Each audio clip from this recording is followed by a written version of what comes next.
All right, to get us started this morning, so we're going to talk a little bit about where we've been so far with the class and where we're going to be going from this point forward.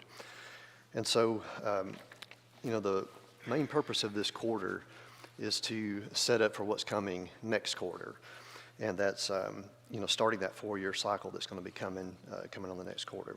And so, what all we're covering here in this class is that high-level content that's kind of the outline for that 4-year period that's coming.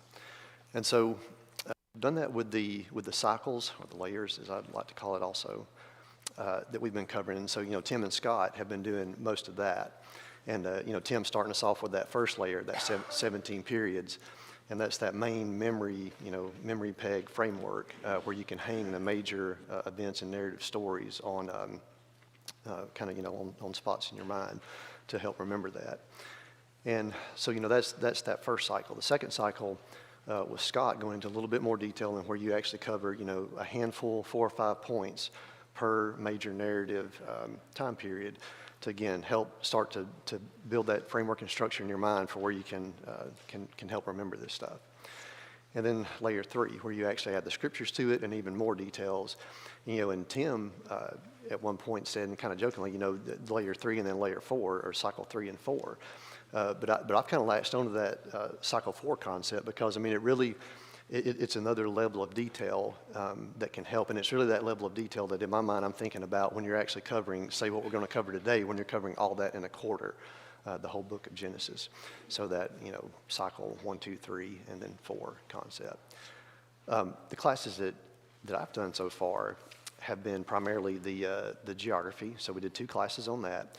And that was 2 just, again, very high-level general classes on geography. Really didn't talk about any, biblical, really scripture or stories specifically, but just trying to get the layout of the land, what it looks like, what it feels like, what some of the elevations feel like if you're going from one place to another.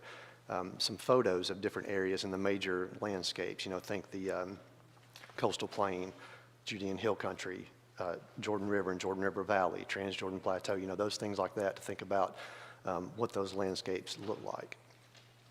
And also there's some maps coming around. We'll be doing just a little bit of map work this morning.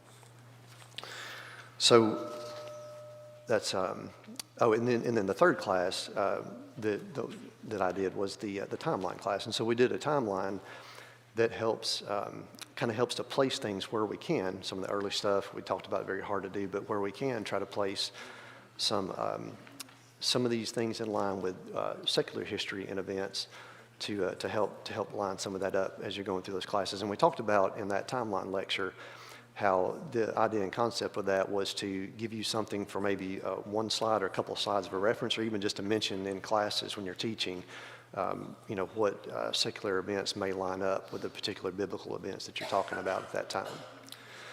Okay, and then with that, where are we going from here? So this is a first class, and so I think there's, I think we have 10 classes that are going to be classes like this where we're covering some of the major periods. It's not necessarily just one of the 17 periods. Some of them are combined. But like this morning, we have a couple of them combined for the book of Genesis that we'll cover. But so you're going to have 10 of these classes. Again, can't go into super level of detail, right? Because this is the kind of stuff you're going to be covering over a whole quarter. But it helps give you more of those details and, try to touch heavily on the history and geography part, more of the geography part when possible. Anybody else need a map? Everybody got a map? Blank map. Jared's got more. I think we're good. So that's where we're going to be going from here again, and it's that level 3 and 4 stuff that we're going to be covering.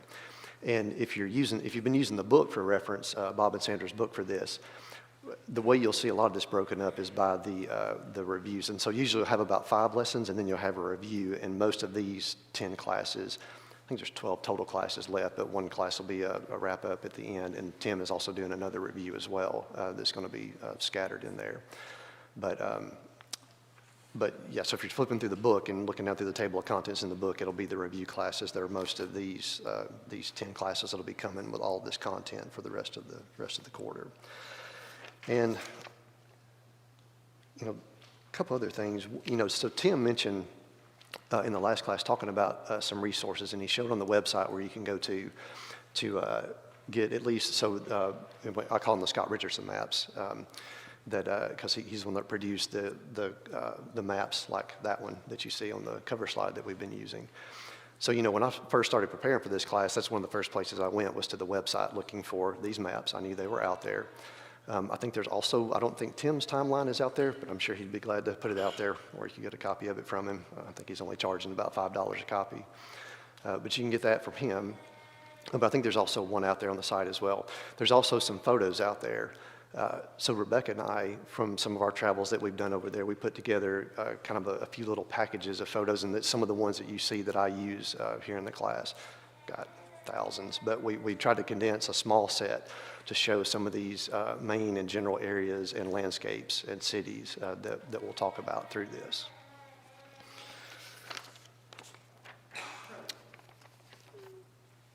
So another thing too is that, when I started looking back through the materials I'd worked on with some of this before, I found an outline that was actually an outline that Eric Patterson had started. So Eric and Lee Patterson, when they were here, Eric did a series of classes at their house on Sunday night for a few classes to do essentially what this memory work like that we're doing here. And so, I went back and found that outline, and, it's very similar to what the outline that Tim is using. But Tim has kind of got his own flavor and some details with some of his that's different. But, you look at this stuff, and it's that helpful memory framework to build on and to try to help memorize this stuff. And of course, and a lot of you sitting out there, you've done this a long time, and you know this stuff. Some of you maybe not as much. Maybe you're in the middle of the road of it, like I would say I am. But then there's some that maybe you just haven't seen this approach before. And so, and Tim has talked about this before a lot in his classes too, of how, there's nothing special, about what we're doing other than the fact that it's just laying it out in a nice, easy to remember, structured, methodical way. And so, whatever outline you're using and how you adjust it for yourself is up to you. But that's what we're doing here, just trying to provide that outline and that framework. All right, so I always start out with my favorite map, right? So a lot of what I'm doing and what we're doing in these classes is trying to get that history and geography. So I want to show this map every time because I love it, for one, because it has that view where you can see the elevation, the different elevations there in the land. But if we turn it upright, this is that core map for most of, where the Old Testament plays out. New Testament stuff too. But certainly a lot of the Old Testament stuff goes on here. And then that New Testament view. So in what we're going to be talking about this morning, so we're going to be starting over in, coming out over in the area that's off the map, but through today we're going to end up down in Israel with Abraham, and we're going to end up down in Egypt too. Not permanently yet, but we're going to start going that direction. All right, so from the timeline class that we did, so I'm going to show a couple of slides from that just to kind of reorient us to where we are and just to make a couple of points. And, kind of this first main point is that when we start off, if we're thinking about secular history and timeline, when we're starting off very early, this is the one where we had the question marks from a time and dating perspective. It's very early. How early? We don't know. But, the core of these slides is, the Bible events, what would be happening in the world. And then, it was usually a photo or a map to go along with that. But with this, you really don't have the photos and maps to go along with that. You have some places mentioned, right? And you have some things you can reference, but it's not super heavy and detailed like we will be in a few classes where we can get very specific with some places we're going, show some very specific things on the ground to show, how people would have traveled around between the different places that we're going to be covering. So here, just to show and give that idea that it's mainly the narrative that we're concerned about here. Oh, we did have the one map of the flood. Don't forget that one. So this was a slide that, takes us back to very, very early history and time frame, 3,500, 2,500 BC. Listed the Tower of Babel under there, and, said this back in that lecture that it wasn't, not that we can directly connect that, but if we're looking for the earliest things happening, biblical-wise, that we may could tie something to, and if we look at early cultures like the Sumerians, the Egyptians, that had writing and different things like that, that Ziggurat culture that we talked about may be something you could tie to that. Remember we talked about the Ziggurat, those elevated platforms, not a tomb, it's not a pyramid, it doesn't have inner workings, it's just filled. But it's these raised platforms that have these structures at the top that from some of the texts that go along with them would say that they were used for, communication to the to deities. That seemed to be the intended purpose. And then also these cultures had art, they had writing, they have, cuneiform and with Akkadian script. So just different things that those cultures at the time would have had. And, if we're thinking about this 2500 time period date, most likely Abraham was around 2000, around 2000 BC. Different reasons we would think that, but that's probably roughly where we would put him. And just to think about these things that would be even before him in this time period. Okay, and so this map, and if you could actually read it, which most of you probably can't, but I have a note down there for it too. So this is a later map of the Assyrian Empire, but you may remember this from the timeline lecture. And so we're showing this one for a couple of things. One, this puts us with Abraham leaving Ur, so coming down from this area and over to the Fertile Crescent, stopping at Haran up there. Joseph in Egypt, Israelite slavery, if we're talking roughly that time period. Do have world events we connect with that, peoples, Amorites, Hittites, Hammurabi and his code, things like that. But you may remember we talked about the trade route between Ashur and Kanish. So Ashur being about right there, and then Kanish being there. And so we talked about those trade routes and how, if you have that story of Abraham that we're going to be talking about today, very much trade was happening, on trade routes that would run the Tigris and Euphrates River and then coming over down to Damascus and getting down into Egypt. So you've got, it's not unreasonable for any reason to think that Abraham wouldn't have been where he was, doing what he's doing, traveling like he was. He may have been called out for a specific purpose and maybe something God was directing him to do, but for him to be traveling where he did and how he would have, the routes that he possibly could have taken, no reason to think that wouldn't have happened as the Bible described it did in that time period. But kind of going from those timeline slides into what we're transitioning into what we're doing today is beginning that deeper dive on the content for these lessons. And so, when you think about this in that cycle 3 and 4 level detail, this and like today is what you're going to expand, over an entire quarter. But as we think about that and expanding some of these things, you can begin to get into these kind of things. And of course, obviously, you're going to adjust how you do this depending on what age group you might be teaching or working with.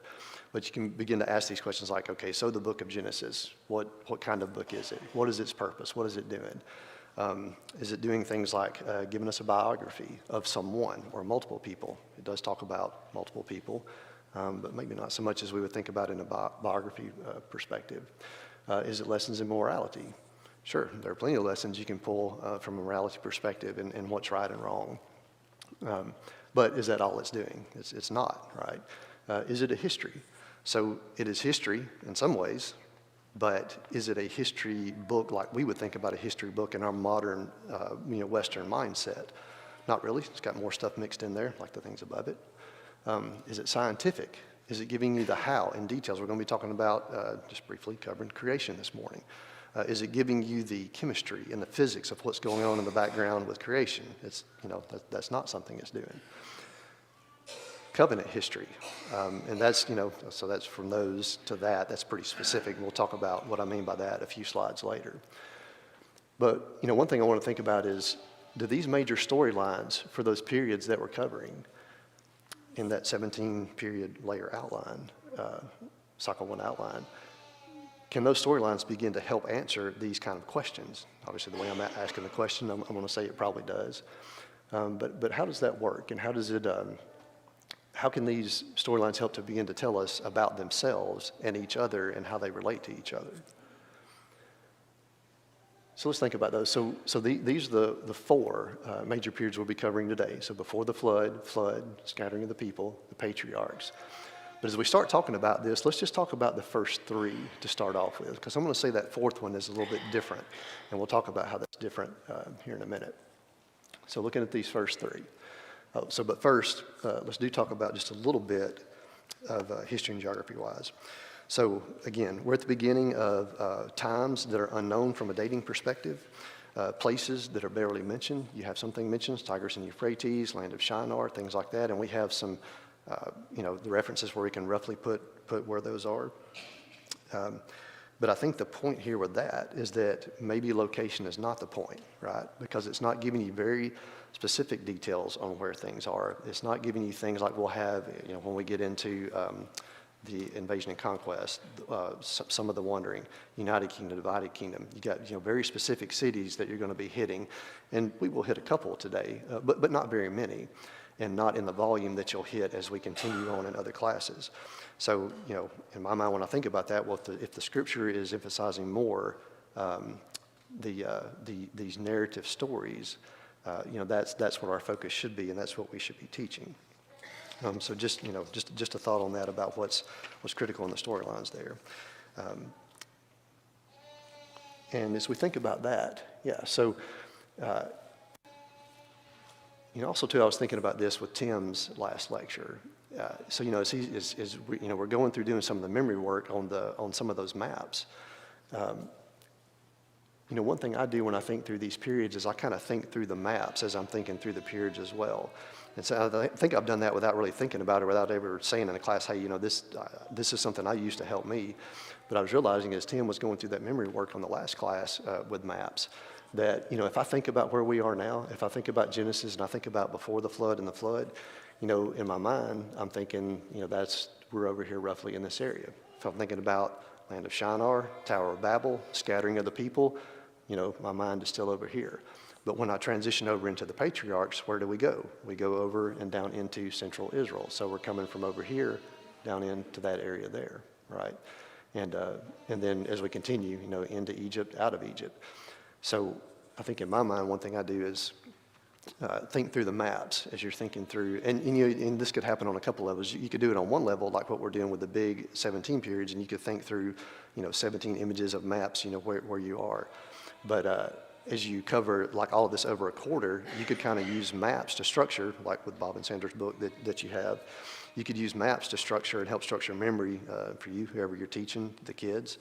A kind of a map memory of going through the narrative cycle and the timeline.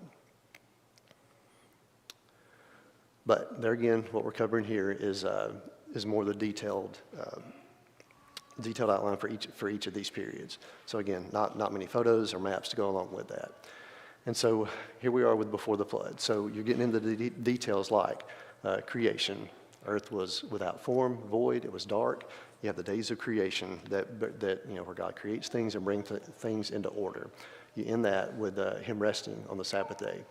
You have Adam and Eve in the garden. So you have the blessings, the garden being one of the blessings itself. Woman was given to man. You have encounters with God and Satan. You have the first issue, problem, the first sin, where we talk about the serpent, the tree, knowledge of good and evil, the deception that goes on with that. And ultimately, with the actions that are taken by Adam and Eve, what happens? They're expelled from the garden. And then you have the story of Cain and Abel, about them offering sacrifices, how God responded to that. Not positive to Cain's, but positive to Abel's. And then the actions where they had a little dust up after that, where Cain killed Abel because of that. And then you have generations. And then you have that very distinct transition, cover the generations, and then you go into the flood. So with the flood, you have starts off with the wickedness of the people that's starting to cause this next set of actions. And you have a wickedness of the people, you have a judgment that is pronounced on them, and then the instructions for the ark are given, and Noah starts preparing the ark. So then the flood comes. So get everybody on the boat, the waters come, the flood actually comes, and then you have the time that's on the ark. Flood recedes. The water recession process happens. You have Noah testing for land, sending out the doves and the series of that to where they eventually don't come back. Tells you there's land out there. And then you have God making a covenant with Noah. And so, in my mind when I was typing this, I'm thinking, okay, so I remember Tim's outline. We got to this point, and there was some of these details are listed. So with this covenant, some things were mentioned, like meat was given for food to the people. Capital punishment was instituted. You have the rainbow, that symbol that the earth would not be destroyed by water again. And so, you have those things that happen there. But then you have another event, and I phrase this as another fall event. And so what I want to start thinking about here for this slide and the previous slide, that pattern that we talked about, when you start teaching this and constructing that pattern, what are some things here that you can bring out and point out? And in my mind, what I see here is having seemingly a cycle of things. So you have creation, you have everything set in order initially. Adam and Eve in the garden, everything is good, but then you have that first sin. You have the issue, you have a problem. And you have God and man, humans, interacting, and you have this issue that comes up. So they sin, do something wrong, and expelled from the garden. So you have an event that kind of clears things out. Then you have Cain and Abel just immediately after that. You have murder happening very early on, and Cain there are some things that are done to Cain because of that are permanent effects on him. When we get here, you kind of have that reset, but you have the wickedness of the people again. And then what do you have? You have the flood coming. You have this judgment event that happens. But after that is over, and you have this covenant being made, what do you have? Just very short, just a few verses, and very immediately after that, you have this again, what I'm just calling another fall event, like fall of man kind of event, where something is not being done right again. But you had that you had the reset because of how God deals with that and what happens to Ham after that, and the curse that's placed on Ham after that. So again, just trying to establish that pattern and kind of the cycle of things that are happening. But then when we jump to, it's one more, scattering of the people. You have the Tower of Babel. So you kind of have that reset event like we just talked about. And then you have Tower of Babel. So another episode in Shinar. And we talked about this in the timeline lecture, where they desired to build a tower, wanted to reach the heavens, wanted to make a name for themselves. Their desire was not to be scattered. And what comes after that is generations are listed. And so you have a genealogy, you have some locations that are mentioned, and how the earth was populated, how the people were scattered, and things like that. So if you think about this, so Genesis chapter 9, where the covenant is given, so you have later in verse 19 where Noah and his 3 sons are mentioned, and it's mentioned about them scattering and repopulating the earth. But then you have chapter 10, which is often called, in most Bible headings will have it listed as the table of nations. And so you'll have all the descendants listed out, not all, but you'll have different lines of descendants listed out for the 3 sons. And then you will have some locations are talked about there as well. And then you also have languages that are talked about there as well. And so you have those things mentioned, chapter 9, chapter 10, but then you actually have the chapter 11 with the Tower of Babel that's kind of looking back and saying this is how that scattering happened. Okay, so that's those first 3 sections. But then we get down to the patriarchs. And this is different, right? This is it's longer. We're getting into multiple people that we're talking about, and thinking more about biographical kind of things as you're starting to follow people, specific people. Talked about specific people before, but not in these longer storylines like you're going to have in the patriarchs. And of course, we're starting out with Abraham with that. And so if we look at all the events associated with Abraham and kind of that storyline there, so big things to cover in the narrative.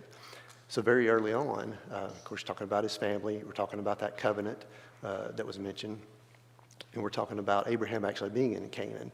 And so in this, where we're starting in Genesis 12, 13, in those chapters, and we start talking about Abraham being in Canaan, this is where we have some of the first specific mentions of where we land first in central Israel. So Shechem being the first place that Abraham actually lands, that we have recorded as a place.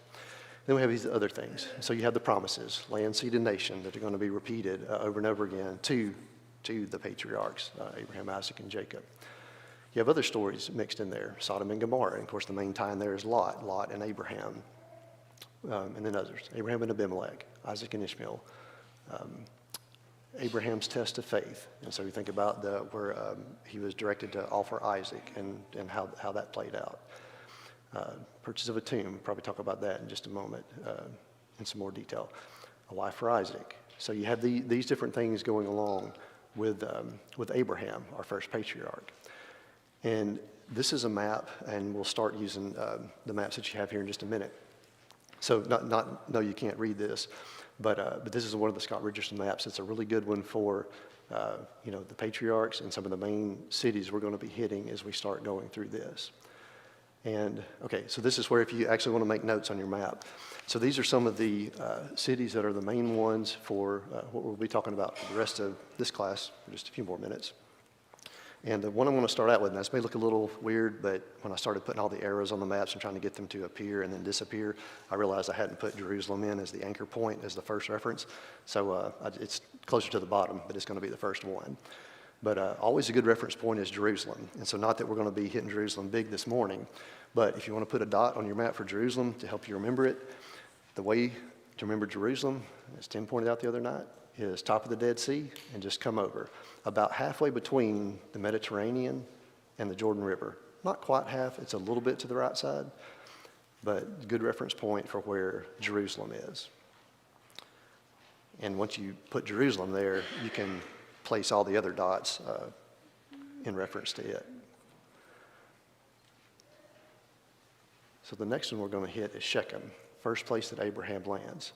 So a good memory peg for that is, so Jordan River, about halfway at the Jordan River, and this one is about halfway between, just right at halfway between the Jordan River and the Mediterranean Sea. So Shechem, super critical location, going to have it mentioned here first this morning, and then it's going to play a critical role throughout the rest of the Old Testament for sure. So Shechem. And if in the back you can't see it, Shechem.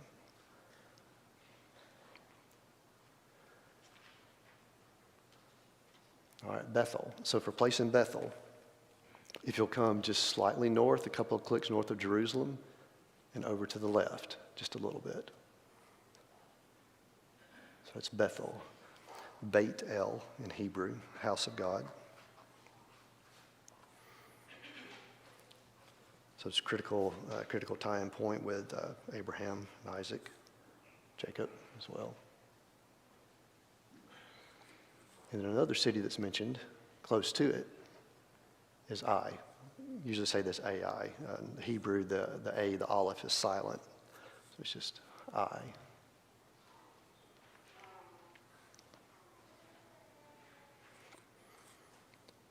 And so those two are right close to each other.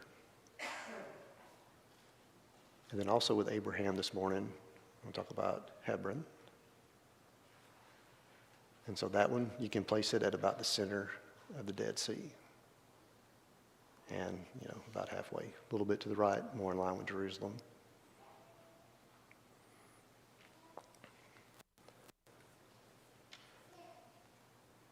Penuel is another one. This is where Jacob wrestles with the angel.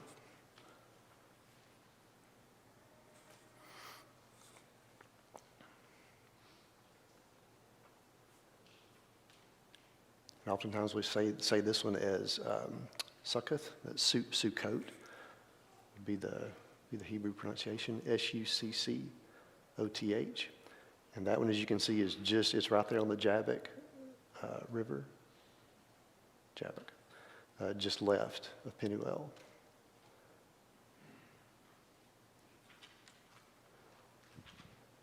And then the last one there is Beersheba. And so that one, you can think about it being down where you have the skinny part of the Dead Sea, just over from that, and it's about halfway. So a lot of these about halfway, some of them just a little to the right. And there are a lot of, most of them are at midpoint. So midpoint there, midpoint for the Dead Sea, midpoint of Jordan River. Jerusalem is the only one that's at the top as a reference point.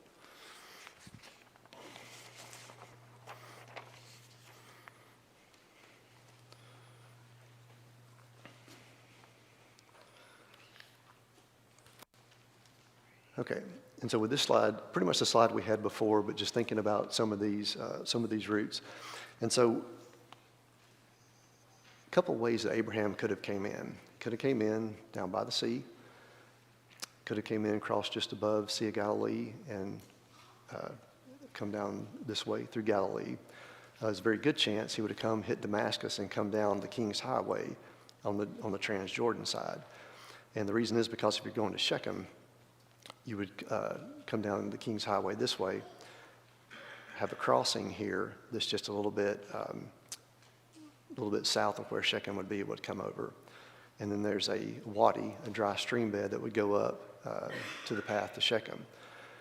And so as we begin to think about this, so if we're coming down Transjordan Plateau and we're going to cross right here, what kind of landform are we crossing there?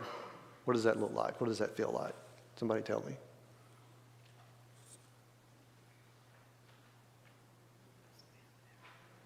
What is that area? What is this? Yeah, Galilee's up here, but if we're crossing right here, what are we crossing? Crossing the Jordan Valley, crossing the Jordan River and the Jordan Valley. But when we're coming up into Shechem and we're right here, what kind of landscape is this area? What's the landform here? Anybody? Mountainous. It's hills. It's that central hill country. And there's a route that runs along that central hill country. If we were to make it over this far, what's the landform over here? What's it like? Coastal plain, so it's flat, right? So beginning to think about, as we think about how they're going to travel through this, what are they doing? Coming down Transjordan Plateau, we've seen pictures of what that looks like, what it feels like. We're going to come over and cross the Jordan Valley, hot and dry, especially when you get down, in the lower area of it. Starting about right there, it begins to be that way. When you get up over into where Shechem is, that's going to be hill country. Not going over that far, but if you go over this far, it'd be coastal plain. And again, no, you can't see it very well on this map for the names, but yeah, that is Shechem right there. And then Bethel and Ai would be right there. And we have Jerusalem right here. And this is a picture that we've seen before, but this is, so Shechem would be down in the valley right here in this area. So it's between Mount Ebal and Gerizim. So Gerizim on the left, Ebal on the right. That's looking north, going that direction. We're actually looking west toward the Mediterranean there.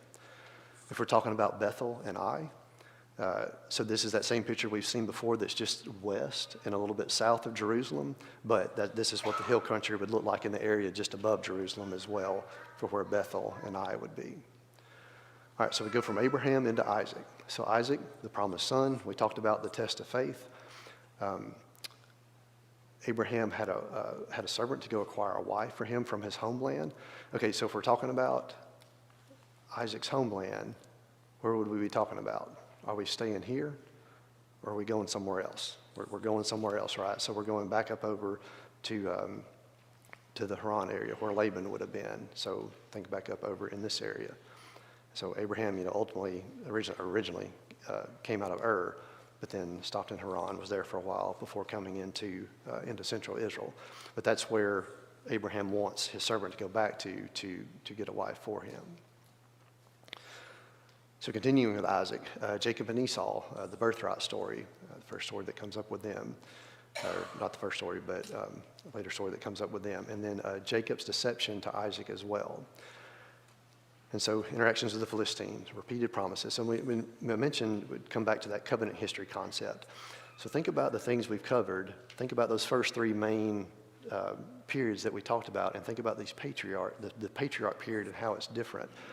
So, we had those kind of cycles of God and man, God and humans interacting, there being sin, there being an issue, there being a problem, things being kind of reset and made right, but then you have another issue that would happen. And so you had that cycle that would keep happening, but then what changes with the patriarchs? Well, you have Abraham and the promises made to Abraham, and you had this story that is different where you have this one guy that we start following that travels from his homeland to this place where God directed him to, and just everything that starts coming along with that. So that's different. It's more expanded. We're following these people for longer periods of time. And we have these, in this case, patriarchs, these four people in particular that we're following. So it's like what we're doing in Genesis is we have this history of a covenant that's set forth. It's the issues and problems between God and man. But but we're also starting to get the solution for that as well, right? We have God providing the solution in a covenant. And we have this covenant that's repeated again and again to these patriarchs. So that's with Isaac. And then Jacob. So we have Jacob fleeing Esau. So we have that deception event that happens where Jacob steals the blessing. And you have Jacob fleeing. So he flees from Esau because Esau was angry enough to kill him. So he flees. And so one of the first places he goes is one of the places we just put on the map is Bethel. Again, Beit El, house of God, is what it's named. And this is where you have the episode where the ladder goes up to heaven with angels on it, and the promises are repeated. And so this is when he is fleeing. So he's exiting out and going to Laban. And so that's where Jacob acquires his wives, Leah and Rachel, has his business dealings with Laban. But eventually, Jacob flees. Jacob does a lot of fleeing, right? So he has the issues with Laban, is going to leave, and he flees from Laban to come back into the central part of Israel. And of course, when he does that, Jacob and Esau are then reunited. And so a couple of points there. So when Jacob comes back in, so on some of the spots that we talked about, oops, going the wrong way. So where Jacob comes back in is there at Penuel. And also after they are rejoined there, then we have, I was trying to get back to Sukkot. I keep going backwards. Yeah. Sukkot, where it was mentioned that Jacob built some booths or structures or covers, likely for livestock. Okay.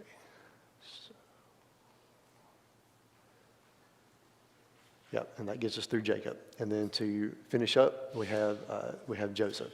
And Joseph is really more of that connector to get us down into Egypt. So he has the early interactions with his brothers. He's sold into slavery, and that begins his time in Egypt. So with that, he rises to importance within the house that he's in, Potiphar's house. Then he has the issue with Potiphar's wife, which lands him in prison. And then he has the dreams about the butler and the baker. And this is where butler, baker, and Pharaoh. And so this is where he interprets those dreams for them. And because of that, what happens is that he ends up interpreting those dreams for Pharaoh, and then he has his rise to power, not importance in a house, but to power in the Egyptian government structure. And so with that, the story leads to his brothers coming to Egypt because of the famine, coming to get food. And you have their interactions, have where Joseph was testing them to see how they were, if they had changed. And then you have the reveal where Joseph reveals himself to them. And what that triggers then is Israel's move down to Egypt. So you have Jacob and Joseph being reunited. And then you have Israel, like the people of Israel, eventually moving to Egypt because of that. And then to close out with Genesis, you have Jacob's blessings that are to his sons. And so, as we're hitting each one of these main points, these are things that, as you're studying this yourself or as you're covering it, teaching it in a class, it's those things that you're going to, expand out over time. Can't do that here just because it's, kind of one class shot per these major time periods that we're covering in review sections. But that just kind of helps give a structure for, what you would cover over that quarter in Genesis. Okay, so any thoughts or comments on that, the structure, maybe how the narrative works, and maybe other points to pull out of that?